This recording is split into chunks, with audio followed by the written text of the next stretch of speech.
মাজবাটত Majbat block UPPL যুৱকোষৰ এখন বিশেষ সভা অনুষ্ঠিত হয়।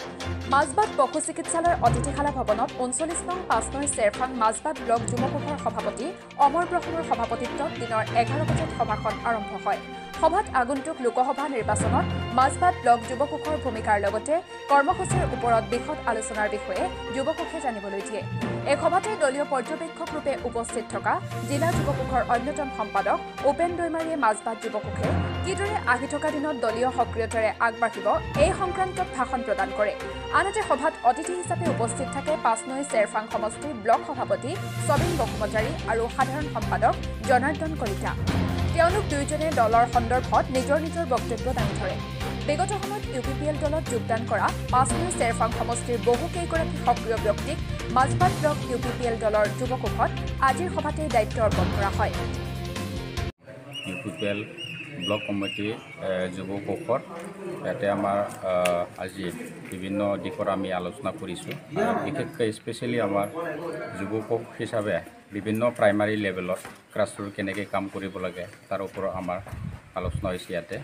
আৰু তেনেকৈ ঠিক আহি থকা যিহেতু লোকসভা নিৰ্বাচন, এই লোকসভা নিৰ্বাচনত আমাৰ যুৱকোষ হিচাপে বিভিন্ন ঠাইত আমি কেনেকৈ কাম কৰিব লাগে তাৰে আমি ৰণকৌশল তৈয়াৰ কৰিছোঁ।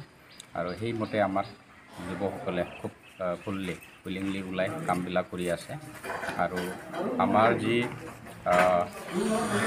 দৰং ওদালগুৰি সমষ্টিৰ আমাৰ যি NDA প্ৰাৰ্থী, এই প্ৰাৰ্থীক কেনেকৈ আমাৰ এই অঞ্চলৰ পৰা বিপুল ভোট আমি দিব লাগে তাৰে আমি ৰণকৌশল তৈয়াৰ কৰিছে।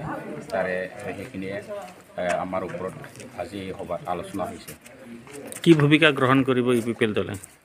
UPPL হিচাপে আমাৰ ভূমিকা গ্ৰহণ কৰিব বুলি যদি কোৱা যায়, তাতে খুব সুন্দৰভাৱে আমাৰ UPPL হিচাপে প্ৰতিটো প্ৰাইমাৰীত প্ৰতিটো বুথ কমিটিত আমাৰ যিখিনি বুথৰ লগত আমাৰ ইউথ, ওমেন, পেৰেণ্ট আৰু প্ৰাইমাৰী সকলোৱে আমি কাম কৰি আছোঁ ফিল্ড লেভেলত। আৰু প্ৰতিটো বুথত আমাৰ UPPL দলে যি NDA প্ৰাৰ্থী তেখেতক খুব সুন্দৰভাৱে যিটো ভোটদান তাতে আমাৰ ভোট আমাৰ NDA প্ৰাৰ্থী পাব।